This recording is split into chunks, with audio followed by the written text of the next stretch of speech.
te puta esetera, pene maha. Te otorahei o more te tei e to te atiu tātua. I te aera more te tei i tawa mo mea if atupuhi ara, ua hei hora oia e tana ahu, e wa ahui hora e te ahu oto, e te rehu auahi, haere atura i rotopu i tawa oirera, otop ihu atura e otorahei. E wa haere hua maira e te uputau te ar ira.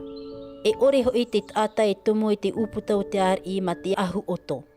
E te mamat e nātoa i te nātu e te ture e te parau a te ar ira, e otor hei to te atiu tai reira, e te haper ama, e te otor imata, e te aue.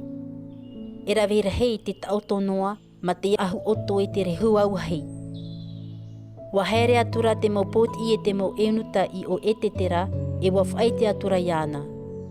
Otorwa era tawar i vainera, e wa hopoi atura e te ahu e whaahu i a more te tei, a rave mai ei i tawa ahu o tora. Aita era ara oia i rave atu. Wa parau atura e Esetera i a hatata i te hoe enuta a te ari, te hap ohia e ti e ianara, wa tu atura i te parau iana, ia more te tei, ia i te oia i tawa meara e te mea i otoei o iara. Haere atura hatata ia more te tei, i te aroa o te oirera, i moe te uputau te ar ira.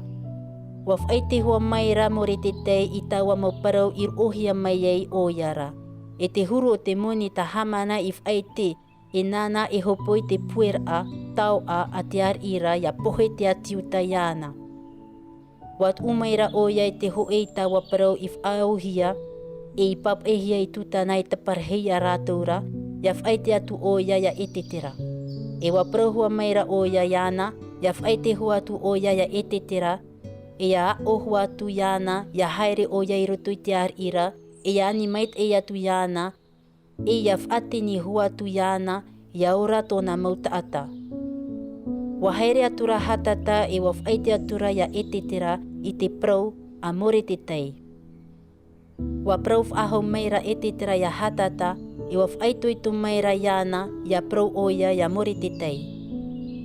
Wa ite te mautawini atu au te ar i e te tata atu ano te mamat in atu au te ar ira, e ture te i e te veinei, e te tata, e tāne, e te veine atu au ia haere noa mai i te ar ira i te aumua i rotora. Aure i parauhia, e taparehihia ia ore te ar i ia whaatoro atu i te tepita aoro ia ora. Ai taravo i parauhia mai, e haere i roto i o te ar ira, e aturua ene ahurur au te mahana. Wa whai te atura rato ia more te tei i te parau na Esetera. Wa whaue atura more te tei e parau atu ia Esetera, e nā o atu, e iaha oe e man oe, o oe te ora i te atiu tātu ara, i te mea, te roto oe i te whare o te ar ira.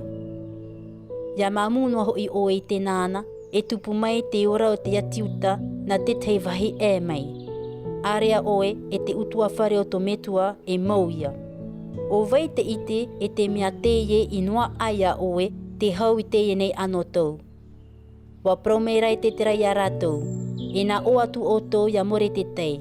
A ti i, a aputuputu mai i te moatiuta i tutana nei, e haape o tau i te maa ia unei, e iaha e amu, e iaha hoi e inu, e ia rui torua i te rui e te o.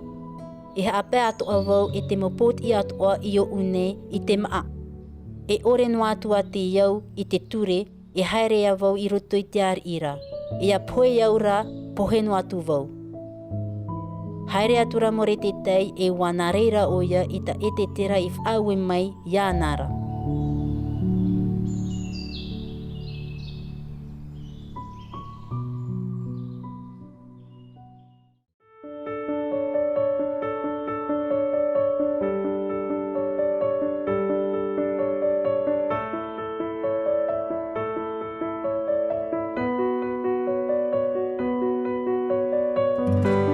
C'était votre lecture quotidienne de la Bible en langue tahitienne proposée par le Centre Média Adventiste, disponible en replay sur cma.adventiste.pf.